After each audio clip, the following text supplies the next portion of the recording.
All right, today we're visiting an old colonial fort town called Brunswick that was here before the Revolution. It was burnt down during the Revolution, pretty much forgotten about for a while. And then later on they built a fort here during the Civil War to protect the Cape Fear River.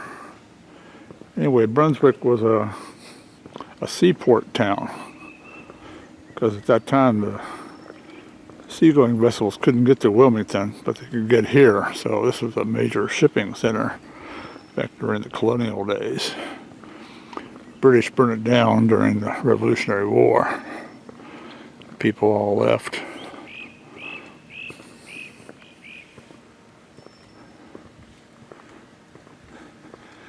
This is an old church that was built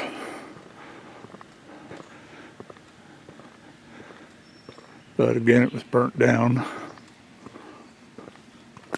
Let's see if there's a sign here that tells us about this church. Yeah, St. Phillips Church and Graveyard. There are at least 12 unmarked graves in the church, including that of Royal Governor Arthur Dobbs. And it just kind of tells who's buried in the cemetery. And the inscriptions. I'm not going to read all that. Anyway, there was some William Dry. He was a tax collector here.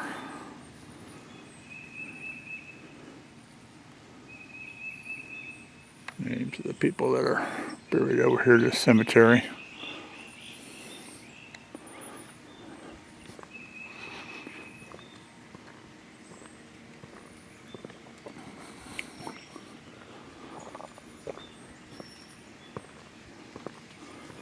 Walking tour guidelines.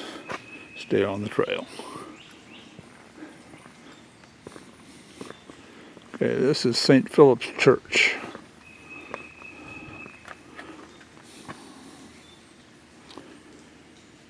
Established religion in town of Brunswick was Anglican Church of England, responsible for maintaining clergy in the colonies, rested with the Society of Propagation of the Gospel of Poor in Parts. In England, they sent Reverend John Lapierre and others to serve Lower Cape Fear. Law was enacted in 1729 for a church to be built here, but it was not started until 1754.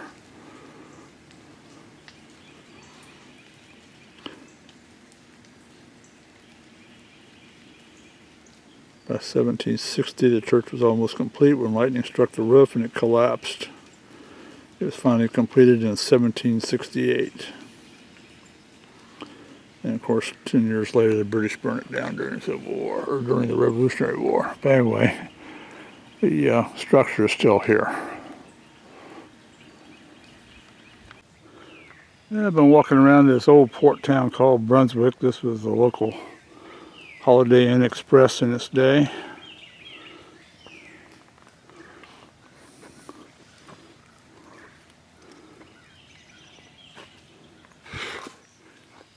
I've been walking around here, got pictures of all these foundations and everything. Fire you up a little bit and walk along. Forgot to put the bug repellent on before I left the car, and I got these flies that are about to drive me to drink. So if you hear me swatting, cussing, that's what it is. Go away, fly.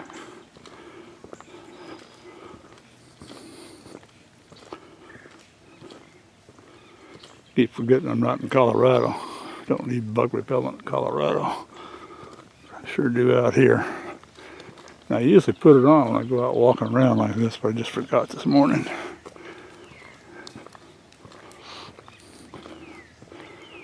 Here's some more foundations. I've already photographed these. Here's the Cape Fear River.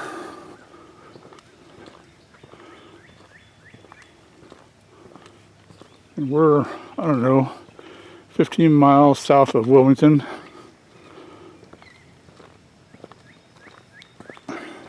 The old days, Wilmington couldn't be used as a port. I guess it was too shallow there. So there was a port here. at Brunswick. So it was a major port. Yeah, here, the sign here talks about it. But anyway, oh, there's something taking off over there. Not sure what that is.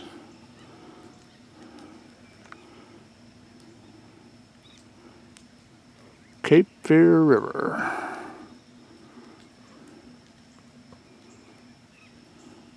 It's one of the many coastal rivers in our country. Go away, fly. Oh, these are little sweat bees. Drive me nuts. There's a couple more foundations. Of course, they've been restored somewhat.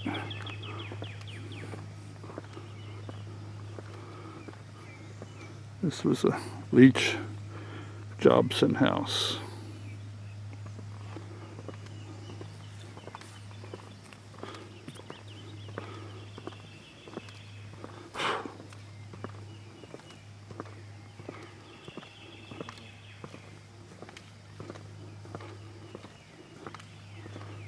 Let's see what this one is.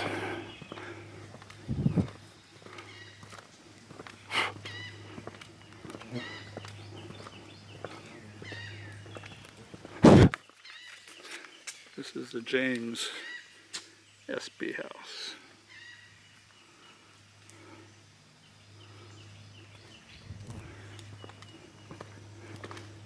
And down here through the swamp, keep your eye out for alligators.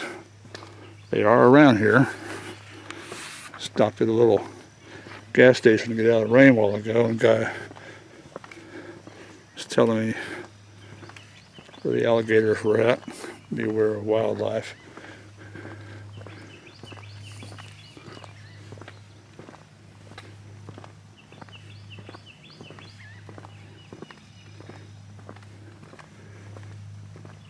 If there's any gators down here, we'll give them the right of way.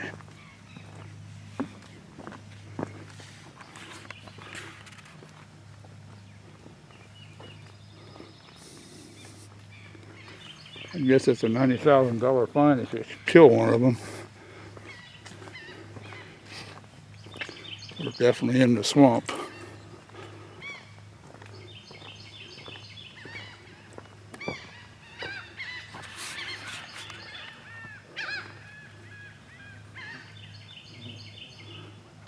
I don't think gators make any noises. To let you know they're around. So we'll just walk through here quickly. Damn flies are everywhere though.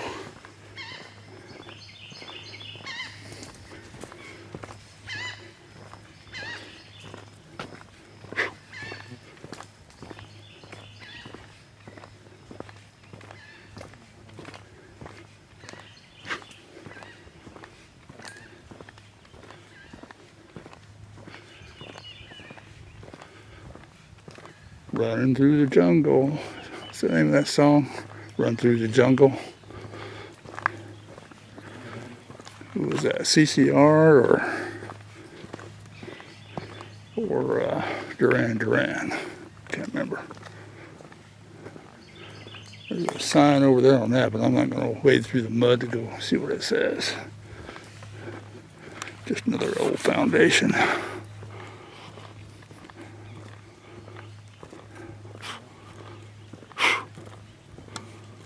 Okay, now we're on the Fort Anderson part. You can see the dunes up there. That's where they mounted the guns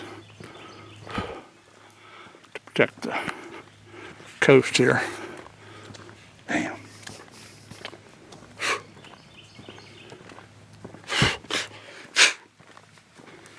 They're just everywhere. Swarming around me. I'm going to turn this thing off. These pelicans out here doing some aerobics or something here. They fly around, they dive in the water after fish. You hear them diving all over the place. Hoping to catch one, but I probably ain't going to be able to because of the bees bugging me. And nobody's doing it close. Oh well. Watch National Geographic. Alright, we're pretty much inside Fort Anderson now, where they dug these huge mounds to protect the fort and their cannons. Well, they had the slaves build these huge mounds. They didn't do it themselves.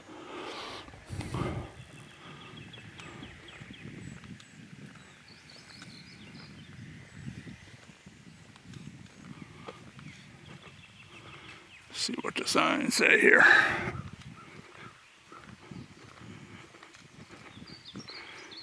Yeah, after Fort Fisher fell, which I filmed a couple days ago, and a few days later they came over here, and this fort fell also. Talks about the Battle of Fort Anderson. I'm not going to take a picture of all this. Battle of Fort Anderson, second day.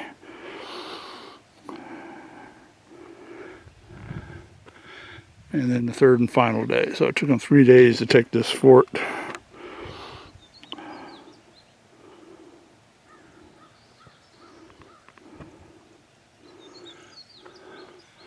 I think it was the Indiana troopers who finally broke through here.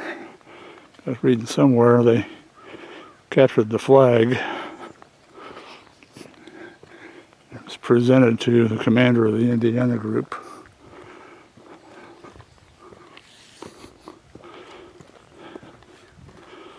So our Hoosiers were down here fighting this miserable swamp.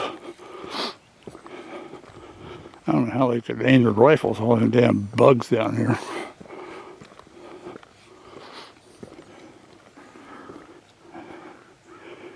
Big guns. Fort Anderson contained 2 main batteries that could mount 10 seacoast guns. Battery A was parallel to the river. Its 32-pounder guns could fire directly into ships trying to sail up the river. Battery B could defend both against land and naval assault.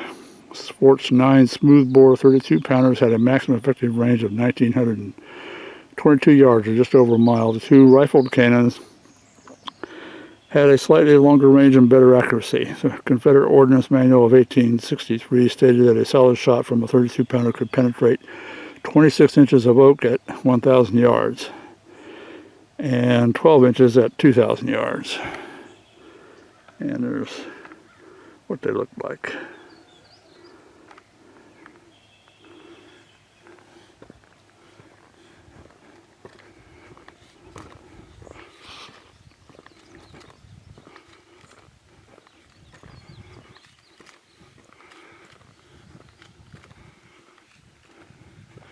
Yeah, they said most of the earthworks are still intact here. Compared to Fort Fisher. Fort Fisher, only about 10% was left. Alright, we're pretty much done with the tour, I think.